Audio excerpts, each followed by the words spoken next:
Assalamualaikum warahmatullahi wabarakatuh. Haturan mitra kaum dangu tepang dangu deui sareng Mang Barna. Urang ngadogeng deui nya mitra. Naraskeun hancagarapan Mang nu katuna waktos dinten kamari. Carios kalayan judul Pasukan Siluman Haji Prawatasari. Dinten ayeuna seri anu ka-2 mitra. Upami telepat hancagarapan dongeng Mang nu katuna waktos dinten kamari parantos dugi ka cacak lamun teu sieun ku sanaya mah amu marwah teh geus ngalabrak nyisunia ayeuna saenggeus Nyi Rodia leungit kahormatanana dirina saenggeus digadabah tah saparantosna eta digadabah kunaon mitra. Mangga urang teraskeun hancagarapan dongeng teh. Urang teraskeun deui dina seri anu ka-2 na. Sok kabarayun sadayana.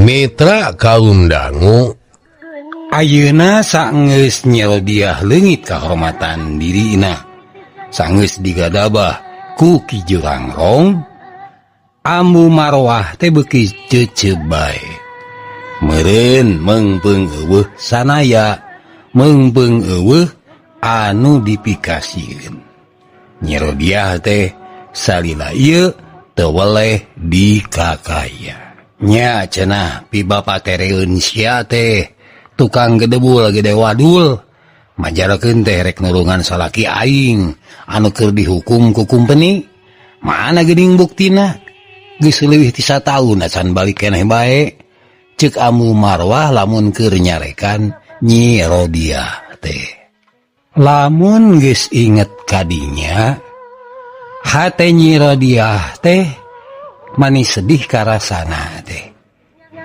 cek gerentes hatena Nyi Rodia nya kamana atuh ari si Amang nah geus pohoeun kitu ka aing sabab geus leuwih ti 1 taun sanaya teh teu emol-emol bae siksaan batin keur dirina teh lain bae dumeh dipikangewa ku anu boga imah tapi oge alatan diganggu ku si Ujer malaya kereteg dina hatena bejakeun bae kitu pola si Ujer teh ku sabab si Ujer geus lain sakali ngoleg bae sanya nama Nyi Rodia teh geus hayang mangadu ka yaksa atawa malah ka amu marwah teh ngan saenggeus dipikir dibulak-balik karasa moal pihadeun lamun Nyi Rodia nyaleudeng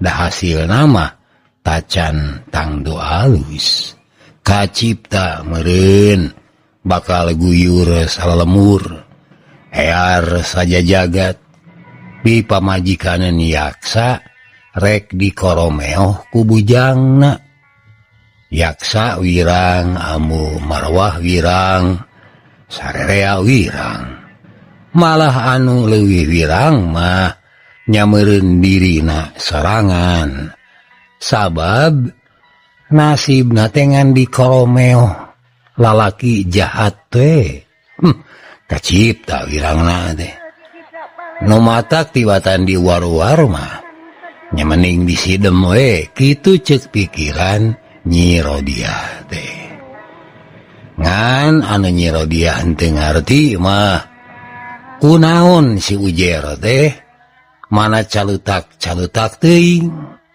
kapanyahoan nya Nyi Rodia teh pi pamajikaneun dununganana Walehnya ente ngarti si Ujer teh kacida hormatna boh ka amu marwah boh ka yaksa tapi nah atuh ari kaing maneh ngalalece pisan Kan ari sakadar pepoyok mah jamak, tapi lamun geus wani calutak rek nggadabah kahormatan aing, bet asa kacida teuing. Cek hate Nyi Rodiah. Mitra kaum dangu, lamunan Nyi Rodiah kagaruwahkeun ku ayana anu ngaringkang di tengah huma. Kaayaan teh ukur remeng-remeng. Sabab bulan kakara temong sapasi. Ngan sanajan kitu, panon Nyi Rodiah mah bisa ngawaskeun ka jauhna. Siga jalma anu ngaringkang teh. Tapi sahanya penting-penting kukulunuan di tengah huma. Kitu cek hate Nyi Rodiah bari panonan netep seukeut ka tengah huma. Anu lempang di tengah huma teh siga namah awewe. Sabab lian dibuuk nangarumai panjang teh oge mamake baju panjang pulas bodas. Gagaya bagan katebak ku angin peuting. Mireungeuh anu keur aya di tengah huma. Nyi Rodiah mah teu hayang nyalukan. Sabab eta awewe anu gagaya bagan bajuna teh katingali gerak-gerikna rada pikaanehkeun. Kumaha teu rek disebut aneh geura. Kapan huma teh parena keur sumedeng jangkung. Tapi naha atuh eta awewe teh bet leumpang nyerepet di tengah pahumaan. Nya leumpangna teh siga anu ngangkang dina pucuk-pucuk pare. Dalamun teu kitu mah meureun kudu gogorobasan ngaruksak pare nepikeun ka euyeuh kaleyek sukuna. Tapi ieu mah malah henteu nepikeun ka kitu, nyuruwuk we leumpang. Siga arca disusurung dina luhureun roda. Tina ukur heran. Nyi Rodiah teh ningkat jadi sieun. Malah cek gerentesna moal makhluk kieu disebut ririwa teh kitu. Heudapan ngangkang leumpangna teh. Atuh ari geus inget kadinya mah kesang badag kesang lemu teh mani ngadadak ngororok kana saluar awakna. Nyi Rodiah teh ngadedempes we nyumput dina bilik rangon. Malah teu wani oyag-oyag acan da sieun kanyawan ku anu keur diintipna. Sieunna nataku. Sieun eta ririwa teh hayoh nerekel kana saung rangon. Ngan untungna naon anu dipihariwang teh henteu kajadian. Si ririwa teh henteu nerekel ka saung rangon. Tapi ngadon ngageuleung maju siga norek muru ka tebeh lemur. Malah cek pikir Nyi Rodiah, rek naonnya make rek muru lemur eta ririwa teh. Anehna deui ari geus ngarasa panasaran mah kasieuna teh bet ngaradak sirna. Malah cek geurentesna deui aing hayang nyaho. Rek ka mana kira-kirana eta ririwa teh. Atuh ari geus kitu mah Nyi Rodiah teh terus we tuturubun. Tina saung rangona sanggeus dua klik sacara rerencepan manehna nuturkeun ririwa teh. Puguh gampil kacida ngawaskeunana. Dari riwa teh pakaianana sing sarwa bodas. Jeung gagaya bagan deui. Sanajan nuturkeun ti kaanggangan, tapi Nyi Rodiah teh henteu leungiteun tapak. Sanggeus rada lila nutur-nutur eta ririwa. Nyi Rodiah ngarasa kaget. Sabab eta makhluk aheng teh geuning muru ka urut imah Nyi Rodiah. Ti saprak runtuh kaleled seuneu bituna Gunung Salak, nyatana sawatara taun kaliwat. Imah Nyi Rodiah teh henteu kungsi diomean deui. Kumaha teu rek kitu atuh sababasa aya bancang pake wuh. Ki oja nyaeta aki kukutna maot. Lian dikitu kapan indungna oge nyaeta Nyi Sunia diiwat ku siluman anu nalahna Ki Jurangrong teh. Hari Nyi Sunia sanggeus sawatara waktu tieta teh diphpkeun ka yaksa tuga poet. Hari ayeuna bet aya ririwa ngulinceran urut imahna. Cek hate Nyi Rodiah bari ngintip-ngintip di kaangangan. Kana naon aya ririwa ka dieu? Kusabab panasaran teh. Eta ririwa teh hantem we diintip ku Nyi Rodiah. Ririwa kukulinceran. Siga anu mariksa bangkarak imah. Saban aya anu nangkub disingkapkeun. Saban aya tumpukan di adula-adula. Rek neangan nahaon eta ririwa tehnya. Piraku adek babadog mada moal aya banda anu gede ajena atuh jeung ongkoh deui mah nya aya ririwa resep babanda.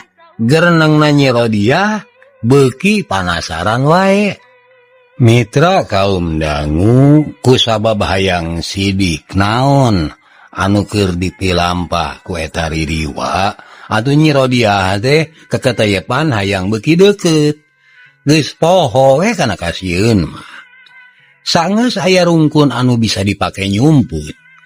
Nyi Rodiah teh nyempot di dinya bari teu waleh ngintip-ngintip.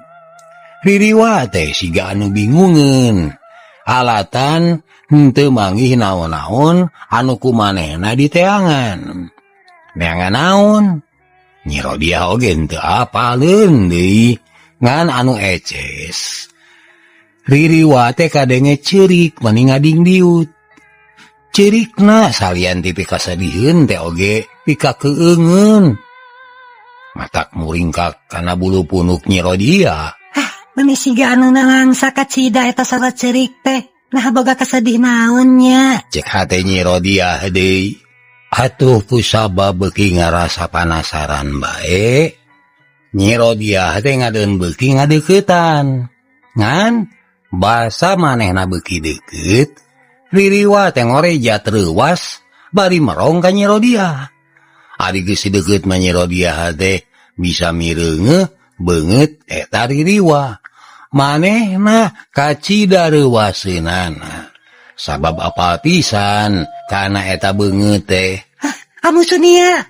Mitra kaum dangu, pikeun sakedapan mah anu disangka ririwa teh netep seukeut ka Nyi Rodiah. Biwirna katara ngab siga anu rek malik ngoceak. Ngan samemeh manehna nyoara. Beungeutna ngabalieur ka tukang.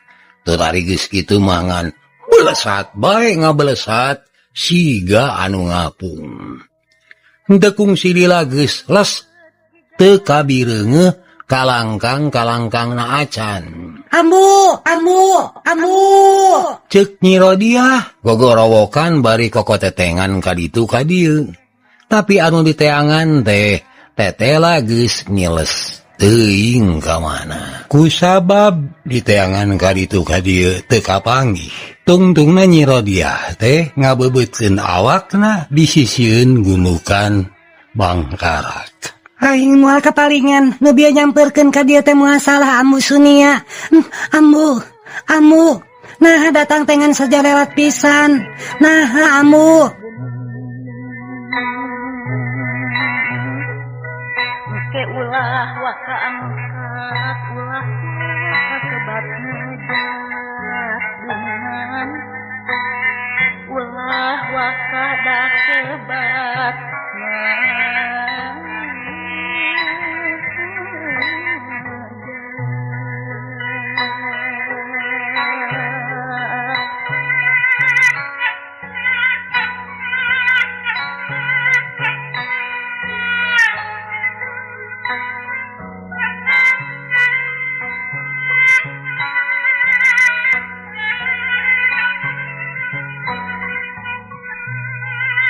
Mitra kaum dangu antukna Nyi Rodiah midangdam ka nyerian. Kumaha teu rek nyeri hate da taun-taun di dagoan. Ari datang maningan sajorelat bari teu narik teu nakon. Tapi nya kitu anu cikeneh datang teh indungna lamunnya inungna nah atuh manis siga anu mung tepung nah deui manis siga anu teu sono tendinu palang siang. Boha-boha amu sunia teh geus eueuh dikieuna. Boha-boha anu bieu teh sabenerna mah ukur lamutanana ukur arwahna. Duh Gusti, nah nya kitu amu sunia teh geus maot. Boha meureun si Amang oge geus apaleun. Yen amu sunia teh geus maot, nu mah tak wani balik deui oge meureun teu tegaeun ngabejaan ka aing. Mitra kaum dangu atuh ari geus ngajudi kitu mah ngan nging bae Nyi Rodiah teh ceurik mani kanyanyerian. Amu mana kieu-kieu teuing nasib Nyai teh amu.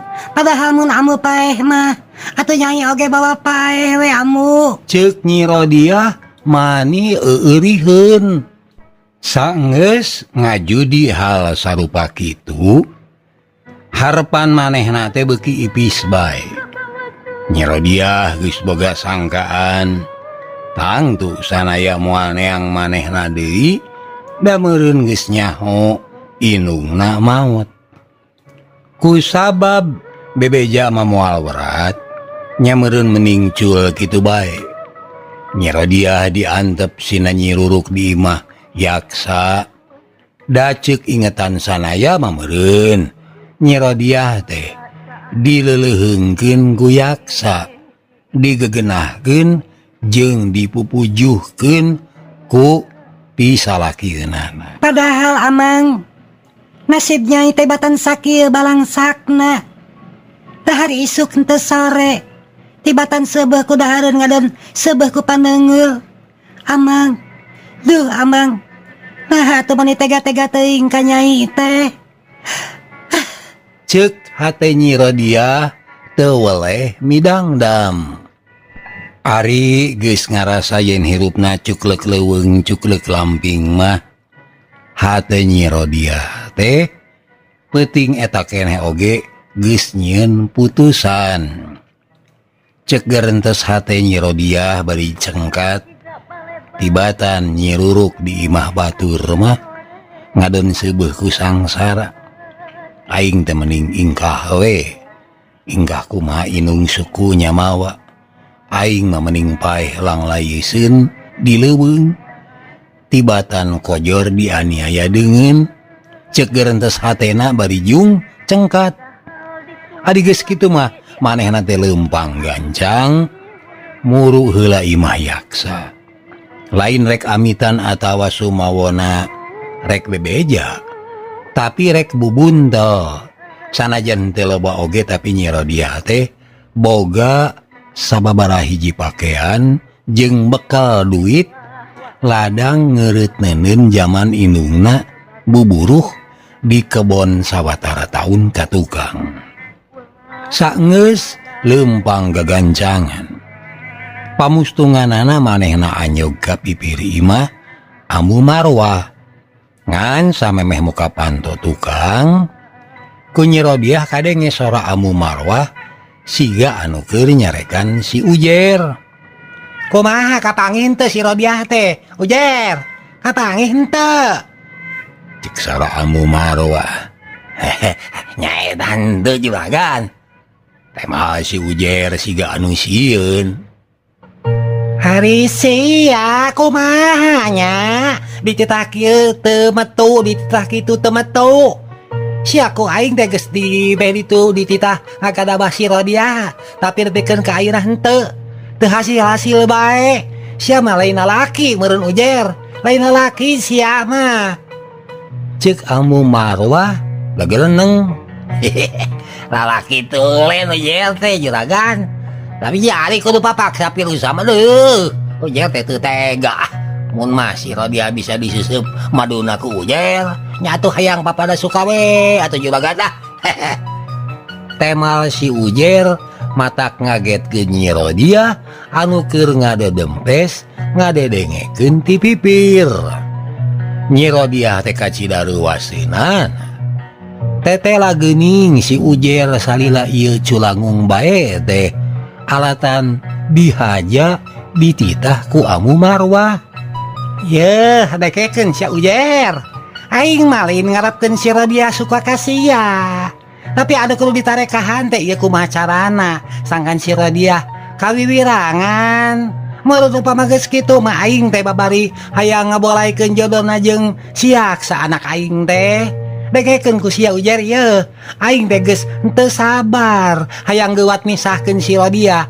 Geus henteu sabar hayang geuwat ngusir-ngusir eta mangkeluk. Lamun ku sia keur digadabah heuh sararea pada ngabetahkeun heuh dilalajoan ku aing meureun bakal wirang si Rodia teh. Tah lamun geus kitu manehna tanuane bakal undur ti dieu. Meureun pamustunganana mah manehna oge daekeun dikawin ku sia. Da geus kagok asong kumaha daek henteu. Ceuk Amu Marwah mamaksa kasih ujer. Nya urang cobian we atuh ari si Rodiana geus kapangi mah. Tapi mun den Yaksa apaleun kumaha ke nasib ujer. Keun eta mah tanggung jawab tanggung jawab aing deuleu. Montong salampang sia ujer montong moal nyawok kitu den Yaksa ka ujer gitu. Moal ujer moal ditanggung ku aing panke ku aing sia dibela. Meureun ceuk aing teh lalaki mah kumaha awewe ari keur lalaki mah mun aya awewe tatelanan bari kulat kelet bari ngiceupan bet piraku diantep tuh tetela nu bangkawarah mah awewena kitu tah kitu ceuk aing teh meureun kete kumaha pantasnya mun aing nyarita kitu teh. Hei ujer kukulan hari sia didengen teu ieu omongan aing teh. Kan tenan ada bingung kunaon sia. Mohon sieun den Yaksa nyabok ceuk aing oge kumaha aing eta mah dibela sia teh ku aing. Ceuk Amu Marwah teu woleh ngayakinkeun malar si ujer daek nadunan kahayangna. Demi ngadenge eta obrolan hate Nyi Rodia teh maninya sebel aduh. Cek garentesna teteh lagi ning anu jadi ulon-ulon kajahatan mah lain si itu lain si eta tapi Amu Marwah sorangan dasar kolot kurang saeunan. Cek garentesna Nyi Rodia beri ngajengkat rek ninggalkeun eta tempat. Tapi kakara oge rek ngabaricet ti tukangeunana aya anu nongtak. Basa ku manehna diliuk horeng Yaksa. Sia keur naonan make untap intip saya lupa. Hah? Keur naonan? Ceuk Yaksa beri nyakelan bepeuteuyan Nyi Rodia kusabab teu terjalan hayang leupas. Lepaskeun ya Yaksa sat lepaskeun. Cek Nyi Rodia bari keukeuh tatar jalan. Moal dilepaskeun sia. Moal. Sia teh geus nyusahkeun aing. Diteteangan ka ditu ka dieu sia eueuh. Hari ayeuna make ngadedempes. Ngadedengekeun obrolan batur. Amu. Cek Yaksa gogorowokan ngagerok inungna. Tekung silila Amu Marwah narojo ti dapur. Kairingkeun ku si ujer. Aya naon Yaksa aya naon ieu? Cek Amu Marwah hari weus-weus narojol kaluar. Ieu geura si Rodia ieu. Ngadedempes ngadedengekeun obrolan Amu. Dasar awewe sunal sia. Gawe nangan untap intip wae. Ceuk Yaksa ngagugunyeng leungeun Nyi Rodia kusabab keukeuh teu terjalan. Ngadenge omongan Yaksa Amu Marwah jeung si ujer silih pelong. Tah, si Rodia teh ngintip-ngintip Amu siga nu hayang nyelidik Rusia atawa rek babadog gitu. Hah? Ceuk Yaksa nuding anu lain-lain. Ngadenge Yaksa nuding babadog ka Nyi Rodia jadi asa mangih jalan. Atuh tungtung nama Amu Marwah oge sarua nuding kitu. Naon? Dedengean teh siang ngintip-ngintip rek babadog. Ih, dasar awewe kurang ajar, awewe atahwara diurus di memenan teh sia ngadon mulang tai sia kurang ajar. Cek Amu Marwah beri keplak nyabokan banget Nyi Rodiah. Digebugan bari tanpa dosa. Nyi Rodiah adug-adugan. Aing mah teu jahat, teu jahat tuh Amu Marwah anu jahat mah. Ku aing kadenge geus nita si Ujer supaya ngagadaba aing. Jahat sia, jahat ka aing teh. Uluh boa-boa, gelo si Rodiah teh Ujer. Bantuan anak aing itu, pangrejengankeun si Rodiah. Tulung, si Rodiah ngamuk, Amu Marwah cocorowokan teuing rek menta tulung ka saha.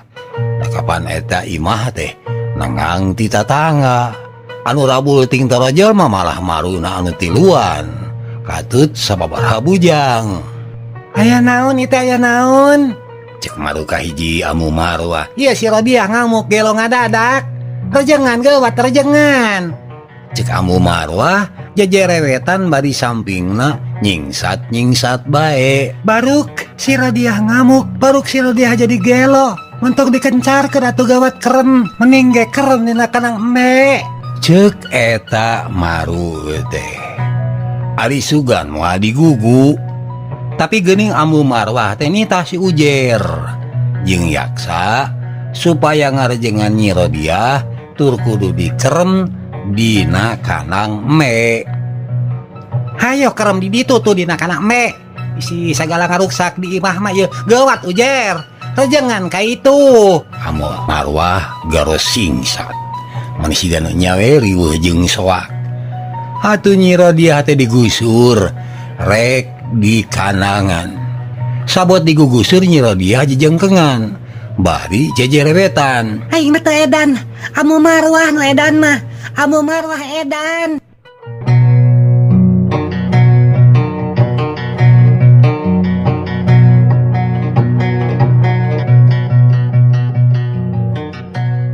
Mitra kaum dangu, Nyi Rodiah pamustunganana diberok dina kanang doma. Dihijikeun jeung doma jalu deui. Atuh bogoh we manehna teh abrug-abrugan. Da teu sudieun ari dianggap sato mah. Sapeupeting manehna teh ngan jejeritan jeung abrug-abrugan. Atuh doma anu aya dina kanang oge pipilueun abrug-abrugan jeung beberelean. Da kageteun aya manusia diberok jeung manehna. Isukna para tatangga ti jauhna rabul nyalampeurkeun. Sabab cenah sapeupeting manikeung ngadenge anu jejeritan. Kunaon si Rodiah make dikerem dina kanang doma euy. Mohon kunaon si Rodiah make dikerem dina kanang doma juragan? Yah, si Rodiah teh ngadadak jadi gelo. Sigana mah kasarad kudu demit sababaya sareupna. Eta ngadon mulampleng ka huma. Ceuk Amu Marwah sageunahna. Tulungan kami teu gelo. Nu gelo mah malah Amu Marwah. Manehna geus nita si Ujer supaya ngagadabah kami. Tulungan kami. Ceuk Nyi Rodiah abrug-abrugan hayang leupas tina kanang doma. Tuh nya kaciri nu gelo mah nya ditana oge mun sakacumlang sakacampleng. Bahaya kayak kieu mah mending dikirimkeun ka tempat jauh sugan aya anu bisa nyageurkeun nya. Saha kira-kira na? Nya aing mah berita oge geus teu hayang ngejedog di dieu. Ieu tempat neraka deuleu pangeusina setan unggul. Ceuk Nyi Rodiah bari terus abrug-abrugan. Alah ieung, bahaya deuleu Ujer. Pangnengankeun tamang model ka itu. Pageuhan deui tulak kanang teh si Rodiah bisi kabur. Ari si Ujer deui basa digero-gero teh. Manehna mah gawena teh cinekul we di dapur. Bari awakna ngaleper dumeh naon? Sasaha oge anu nyahoeun. Ujer, ka dieu sia. Kamana ari si Ujernya? Ujer, ka dieu. Amu Marwah ngorowok ka ditu, gorowok ka dieu. Maksudna nyaeta neangan di mana ayana ari si Ujer. Ari juragan padahal masih Rodia teh ulah dikerem kieu atuh karunya. Cek tetangga mere komentar sabab watir ningali waruga Nyi Rodia anu dikerem dihijikeun jeung Doma Jalu. Ngadenge aya jalma wani wangkelang ka manehna. Ambu Marwah sasat burial buncelik bakating ku amek. Hari sia nya capek teh ka sageunahna. Degekeun sia bodoh. Si Rodia teh jadi edan. Bisa ngabahayakeun ka sasama. Aing manghaja kikieuan teh ieu ku sabab leuwih nyaah kana kasalamatan dalarea. Coba lamun ku aing si Rodia diabur, heug ngaruksak urang lemur, rek kumaha sia? Coba jawab, rek kumaha sia? Ceuk Ambu Marwah mani tutunyuk kana irung batur. Bohong eta, aing moal ngamuk kikieuan sotebongan ku Ambu Marwah ngadu disangka edan. Sok tulungan kami lepaskeun ti dieu. Nu edan mah Ambu Marwah, manehna teh jalma jahat. Rek pita si Ujer, sina ngagadabah awak aing. Tulungan aing. Ceuk Nyi Rodia masih keneh abrug-abrugan. Tapi ku sabab Ambu Marwah mah keukeuh nuding Nyi Rodia gelo, atuh sakur tetangga teh bisa kukumaha. Kajaba ukur gogodeg mangwatirkeun kana nasib Nyi Rodia.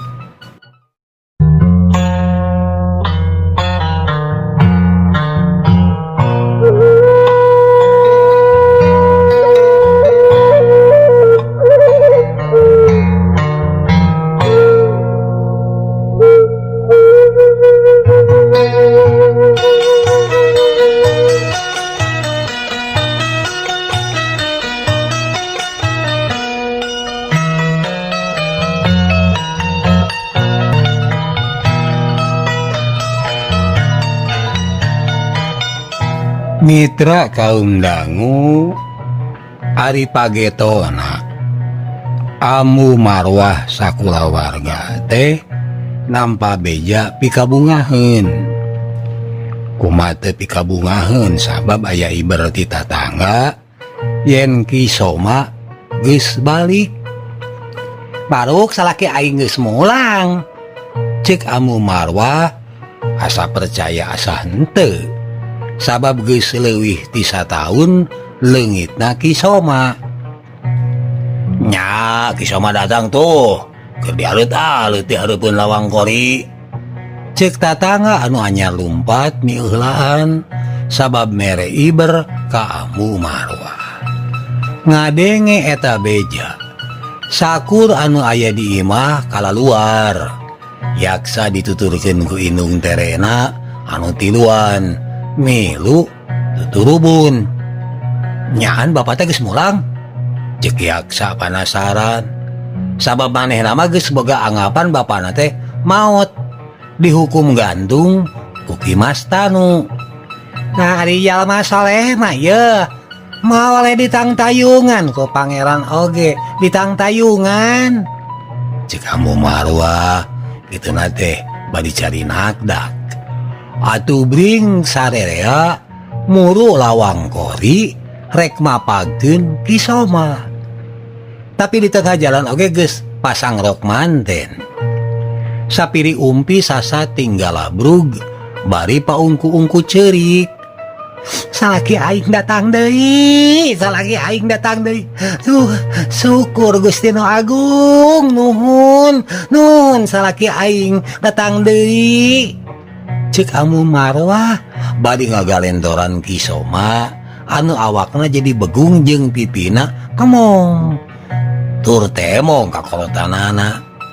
Padahal basa lunta ti lemur mah awakna teh bang-bang jeung gagah bari awak teu oleh luis. Lamun ayeuna katingali kunyin bari jeung katempo ka kolotanana. Eta tayalian meureun alatan kungsi ngalaman sangsara. Kumaha nu ngadongeng ayeuna mah katingali kolotanana teh. Jebat kunyin dia mah. Dikawas baheulanya operator. Baheula mah gagah. Ayeuna mah kunyin geus peot. Ku sabab mikirna kitu, atuh yaksa teh menita mah ngarasa dosa. Dosa geus nya campah nu jadi bapana. Samalah yaksa teh ngagerentes dina hatena anu jahat mah tetela si Amang. Bapa terena si Rodiah aing teh geus karacun ku pamadeganana anu majar bapa aing hianat ka rahaya teh. Cek hate yaksa jadi mika cecep ka sanaya. Yaksa oge ngagabrugan bapana bari Ciramai. Manehna inget bareto kungsinya campah bapana sabab geus dianggap hianat bilu ka kumpeni. Padahal geuning kanyahuan kumpeni teh teu nyaah teuing ka bapana teh. Da buktina Kisoma make rek dihukum gantung sagala. Nya ayeuna mah karasa yen sanaya anu sakanya hoyaksa mah ukur digerowan si Amang teh sabenerna mah jalma jahat.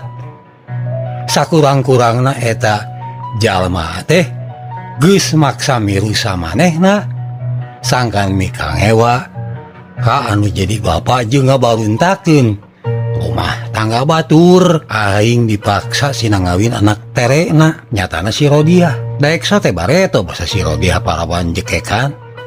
Tapi hari ayeuna mah jiba urut digadabah batur. Jaba mamaksa si Ujer sangkan daek ngaladenan kahayangna. Untung inung aing waspada mun teu kitu meureun aing teh kausap setan. Dititah ngawin awewe telemug jaba gelo deui. Cek hate yaksa deui. Inget kalebah dinya yaksa jadi asa dosa ka bapana. Matak basa ngagabrug bapana teh manehna mah ceurik gogoakan siga anu kaseureud ku engang. Ulah anak aing sia-sia kunaon? Ceuk Kisoma heraneun. Meureun kagagas. Lumeh bisa tepung deui we jeung bapa. Kata mata mah hatena teh keur ngabalung sinang. Ieu. Sedih.